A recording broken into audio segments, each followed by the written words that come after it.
So we want to start now. I'll put the music off so that we can start. Welcome everybody. I pray that you're well. I want to take this time to welcome. Today we have very special speakers and a special speaker. Coach Kutai will be a co-host. For those of us who are joining in, we have Therese Madju.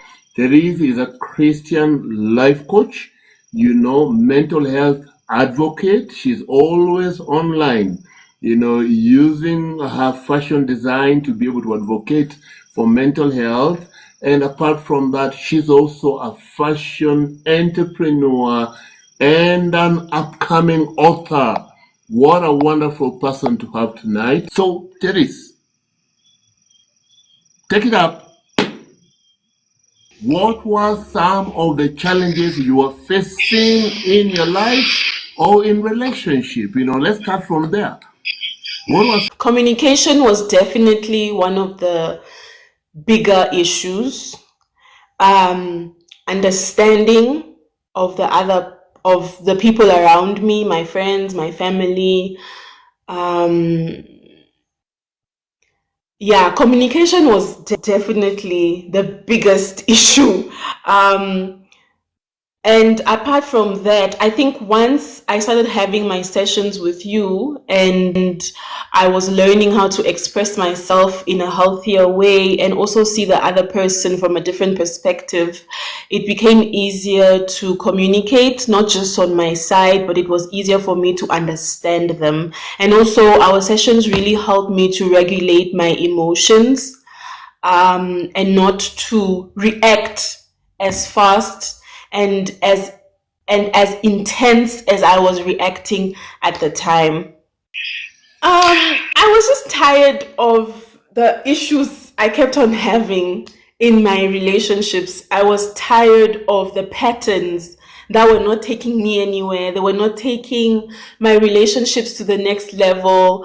I was tired of my own nonsense. Like I was just tired of not arriving where I was trying to get at. I was reading all the books, I was watching all the videos, but I was not arriving at a place of wholeness. I wasn't arriving at a place of feeling fulfilled within myself. So I felt like I needed to speak to someone, and I did find other therapists, but the one left me hanging after a very serious incident.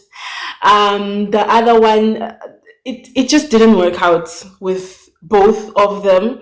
And I remember when my friend referred me to you, I told him that I don't want a coach, I need a therapist, because at the time I was a practicing psychologist. So I knew, no, I need therapy. I don't need coaching. There's a difference between therapy and coaching. And he was like, no, just give it a try. You'll see how the session goes. So I was just giving it a try. And then what struck me at the time was the way you were so invested in what I needed and in what I was looking for and in holding me accountable to what I came seeking in our first session. And that was really what stood out for me. Googling, what made the difference? The sessions, I think it really helped me to feel like I wasn't being too much, because I was hearing a lot in my relationships that I was being too much, that my emotions were too much.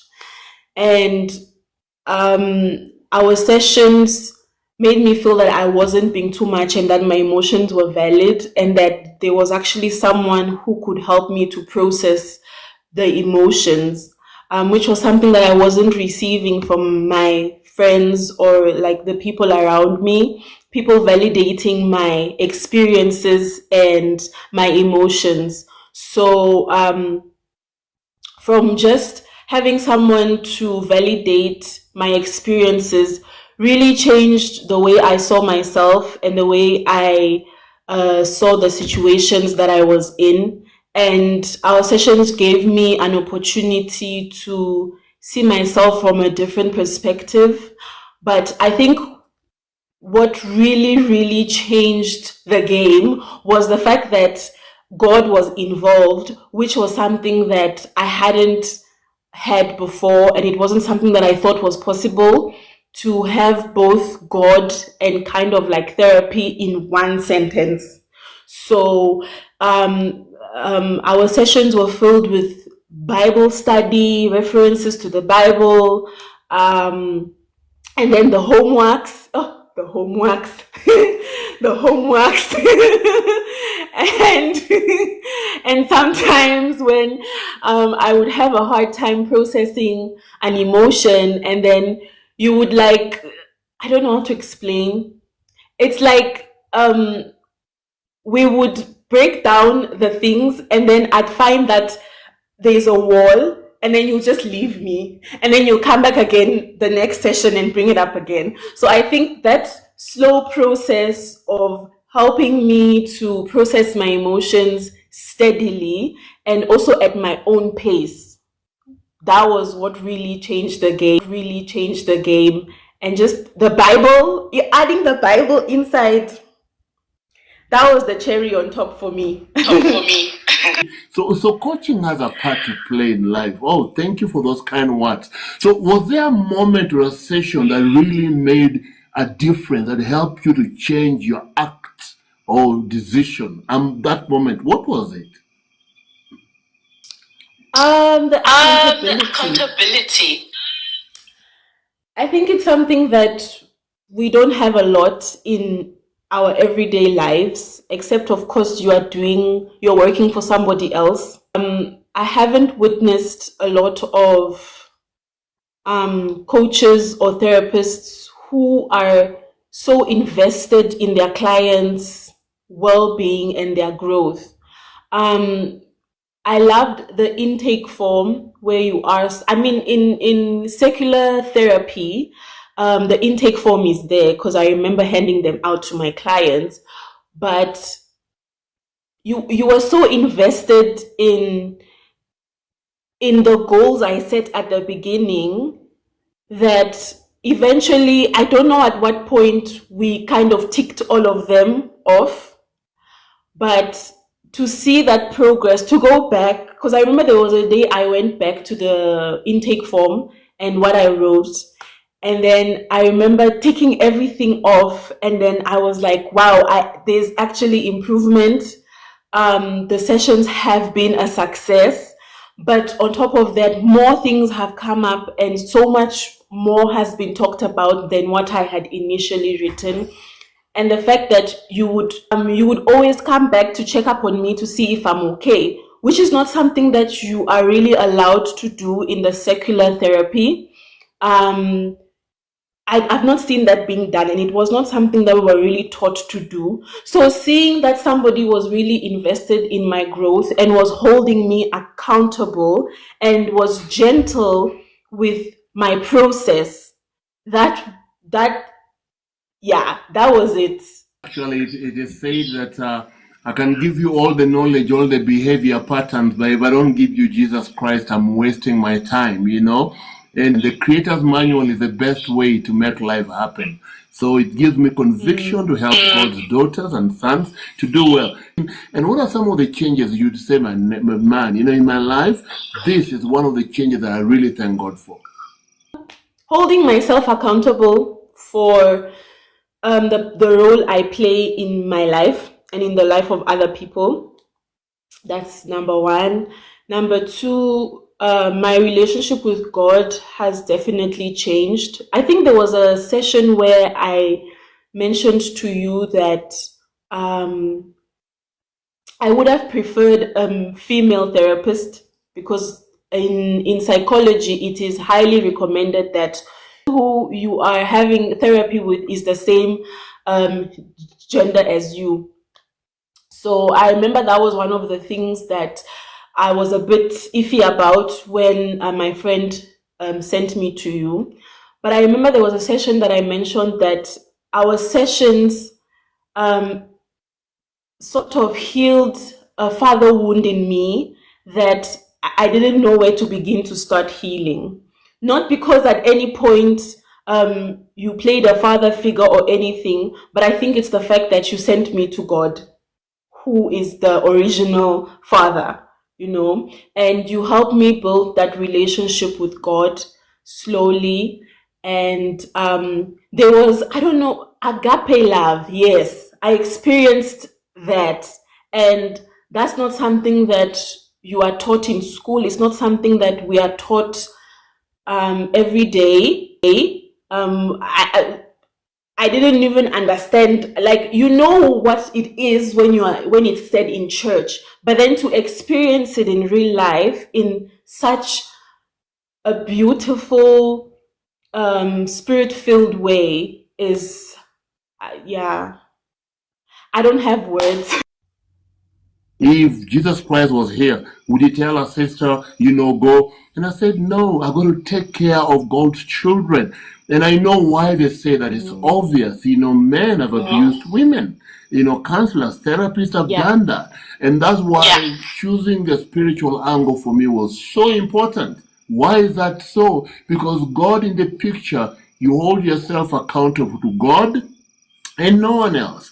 And so that's something that we really, it's good to hear that from you. I have a question, and it's funny how I'm picking that you are a practicing counseling psychologist, and you knew whatever you wanted even before finding this awesome space from Coach Owidi. Now I'm asking myself, already you in mind, you had what you needed and you knew what already you wanted. So I like to know, were there areas that you felt like there were so much hiccups, ups and downs, and how was your Christian journey before and right now after as you continue with this and during the whole process? Thank you. To start with, my Christian walk was not, I was definitely a lukewarm Christian. I'm not even gonna, I say it with my full chest. I was a very lukewarm Christian. When I met Coach, I think I had just given my life to Christ. I was in a serious relationship as well, and we were trying to do the whole let's be Christians, but like, let's be Christians who sin behind the scenes, but outside we are, yes, that kind of a relationship.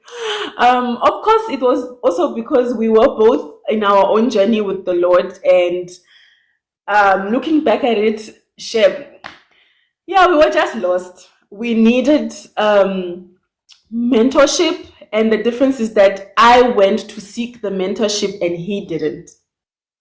So in meeting Coach, it changed my perception, it changed my mindset about the relationship. It turned my world upside down, and I didn't know how to apply it in everyday life, because it's one thing to receive good advice, it's a different thing to apply the advice, right?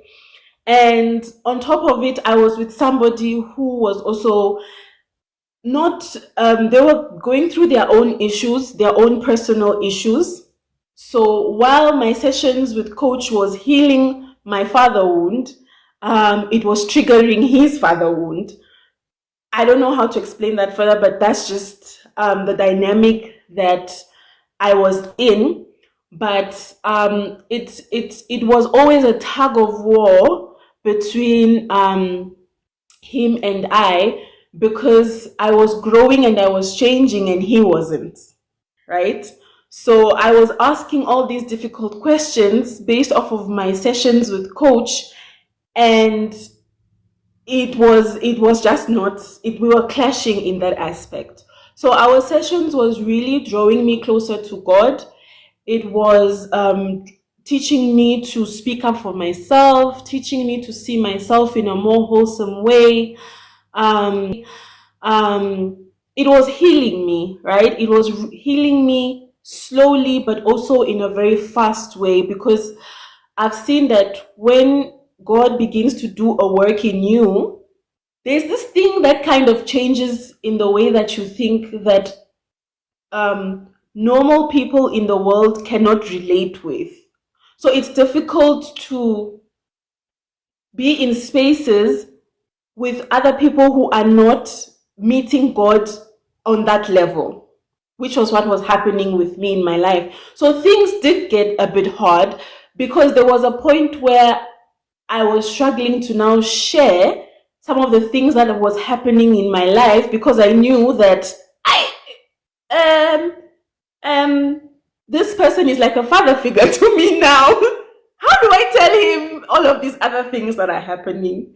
Right? So there was a point where I struggled to share what was happening in my life. But one thing about Coach, he has a way of just knowing. And it's so annoying. he'll just say something.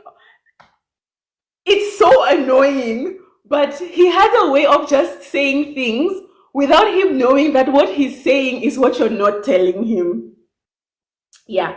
So there was that season where I think we stopped meeting for a while. I don't remember if it was when I was transitioning, but there was a season when we stopped having our sessions, and I went down a rabbit hole, and I slipped back into a depression, and it was just a dark season for me. And I remember when the Lord was like, "Go back, just go back." And then I went back for my sessions, and then everything slowly went back. I grew, I changed. And I remember there was a day I called Coach about something, and he's like, "What happened to you? You've changed so much." And yeah, so I think one thing our sessions did do for me was that it helped me grow into a more mature Christian. It helped me grow into a more mature woman. And then it reached a point where I don't know how it happened, but it's like he let my hand go. It happened. It just happened. It wasn't talked about. We never said, "Okay, our sessions must stop now." No, it just happened naturally. He kind of let my hand go. I went on like the prodigal son. I went on and I did my own things, and then there was fire on the mountain, and then I came back. And then yeah, but in coming back, I had matured so much. I had changed. Life had changed. Our conversations changed, and yeah, it's been an amazing journey. Really amazing. Wow. I remember the time you came from South Africa when you came within my office. You know, that was wonderful. Before my trip to Nairobi that time, I was experiencing that change where I was having, I don't know how to really explain it, but it was like I was seeing myself, I was seeing my old self, and I was seeing the new version of myself.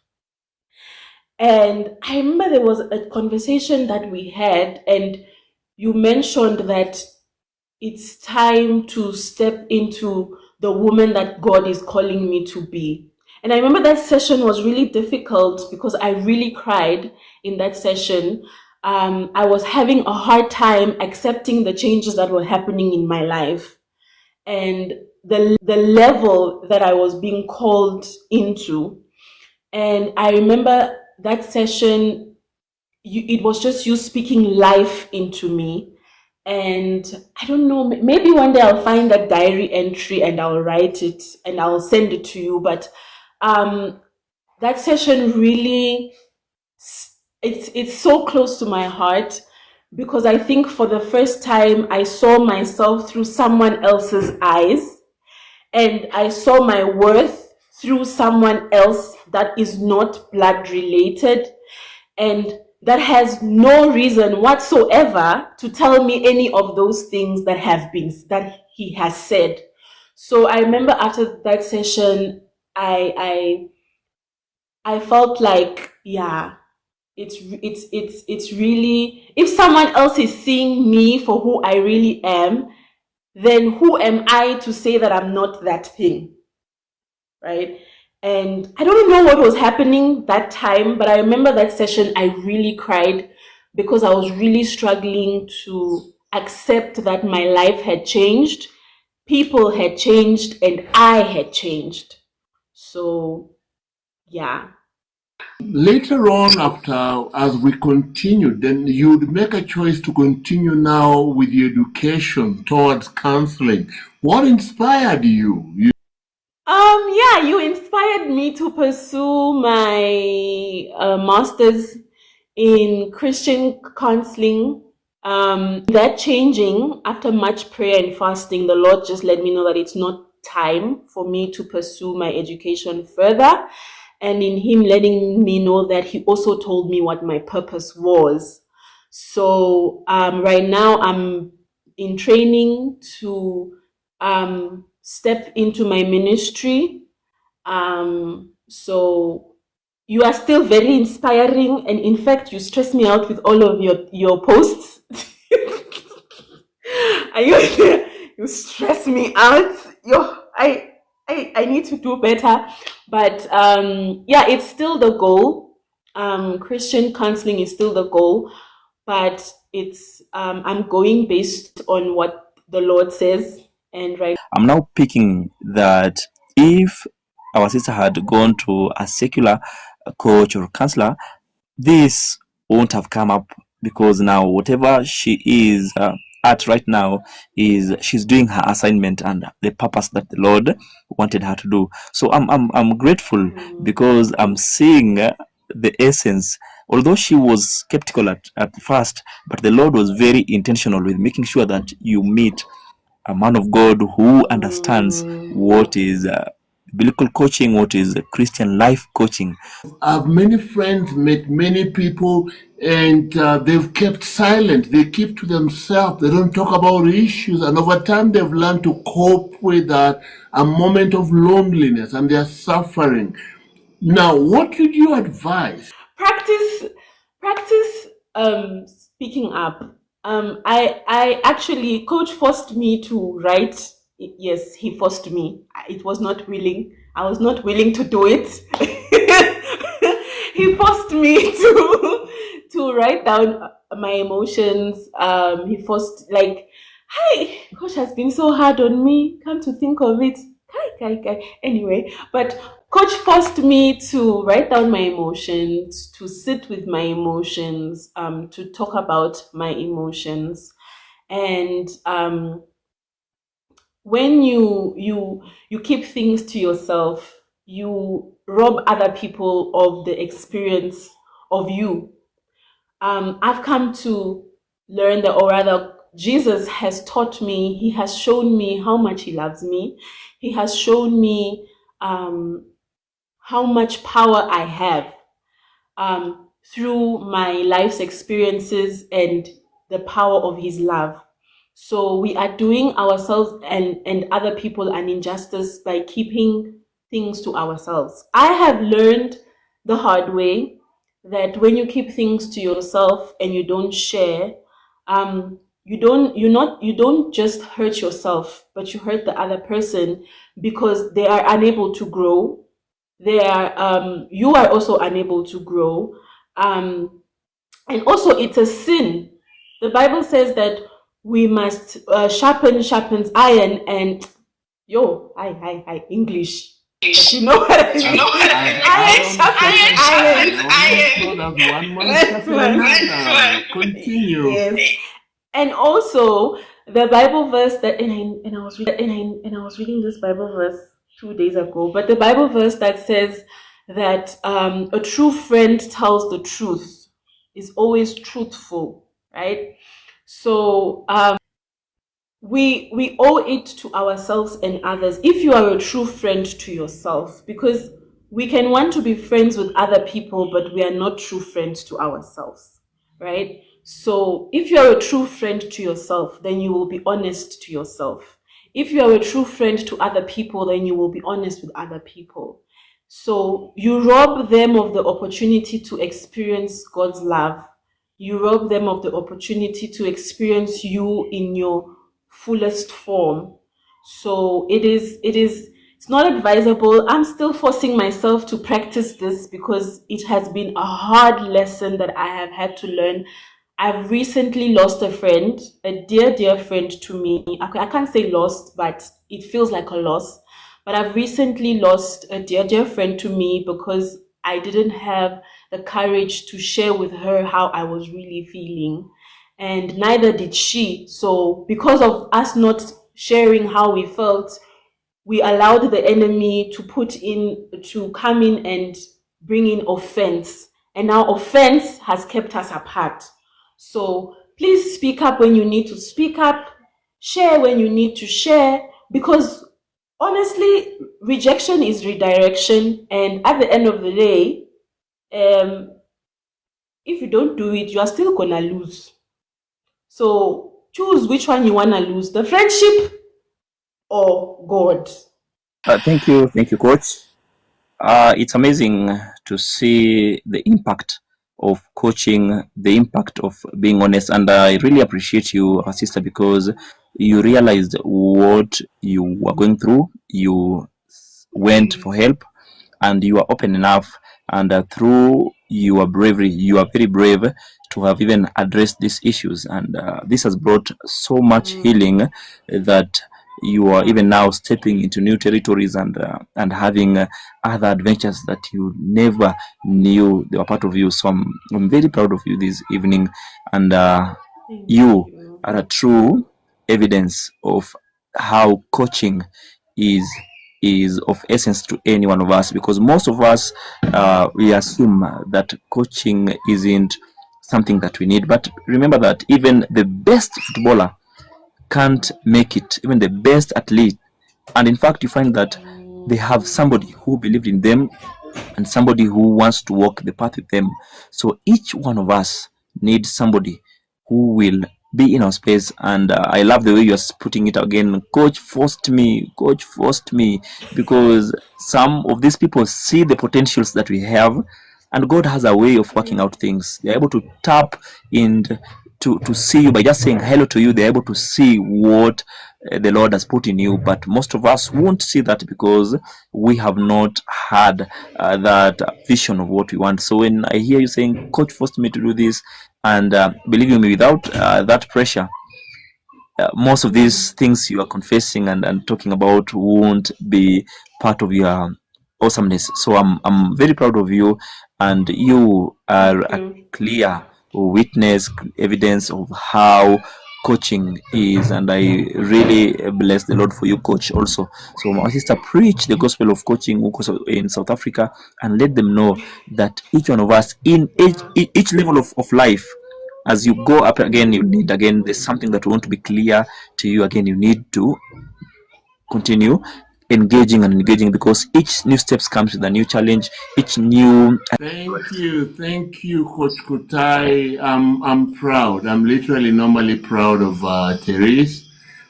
She's grown. Oh Lord, help us. Actually, declaration. She's very single, very single. But a believing brother, for we have to see them first of all and get to know them anyway. Get to just later. And so I think it is so clear a leader's self-awareness brings about the change. You cannot change what you do not acknowledge, neither can you change what you have not accepted. So clarity, even the way you speak, it is coming out so well. You've grown, the growth, you actually accelerated yourself from, you remember the person we met the first time, and man, those wonderful tears became blessed over time, applying the truth of the word of God and not just knowing it. Because some of the challenges I remember that I gave you were so difficult. But you know what? When you'd pray about them, you would fast about them, and then you go ahead and you apply. And that is what has made you who you are today. What would be your parting shot? I have affirmed the necessity of Christian-based coaching and the impact it has to people's souls, because it does not only give us clarity of the matter at hand, but it opens our purpose, it opens our vision, and it makes us to be the people that we are called to be. That is my parting shot, Coach. Thank you. Please, Therese, go ahead. Give us your parting shot. What do you think? For me, I think I would say what is on my heart is to be humble. Humility is very important when it comes to growth. I think we are so scared of being offended. We're so scared of other people hurting us that we miss the opportunity to grow or to change our perspective because we don't want to be offended. One thing that the word has done is offend me. Oh gosh. The word is very offensive and it draws out the depths of your heart, your intentions. And unless you are humble, unless you are you put your pride aside and surrender to the pruning of the Lord, you are going to miss it every single time. And I would say that we should pray more for humility. We should pray more for a heart that is surrendered to the Lord, in the sense that we can take the truth, because we live in a society where it's easier to sugarcoat things than being honest, and it is hurting people more than it is helping them. So the best thing you can do for yourself is being honest with yourself and knowing that the truth cannot kill you. It doesn't hurt as much as a lie in the long run. So my parting shot would be: choose the truth. Choose to speak the truth to yourself and to other people, even if it hurts them, of course, in love. But there are some things we can never say that will come out right. Some things must just be said. And I have seen it in my personal life and in the life of those around me, how not telling them the truth keeps them stuck. And it keeps you stuck because you cannot really move from one point to another with that relationship. So speak up more, stand your ground more, and don't be afraid to be yourself. Yeah. Wow. God is not there to please you, it will offend you. That's a good one. And however offensive the word of God might be, especially when it is the best gift you can ever have in life. For the person, the Creator who created you and I, He knows very well the purpose for which He created us. And so when we fall within His word, that's a very powerful one. It requires a lot of humility to apply the word, and humility to speak the truth, as you said, in love, without fear. And to that, we thank God. Thank you for this session. I didn't know until we spoke in the morning. My plan was for us to have with you next week, but God would make it that we have it today. Thank you for accepting to come and join in. We truly appreciate. So enjoy the music as you go. Bye, nice to meet you. How do you Is that music coming your side? Yeah, let's enjoy as you go. But thank you so much. Say hi to the young man. Will. But Kutai, you know how to dance.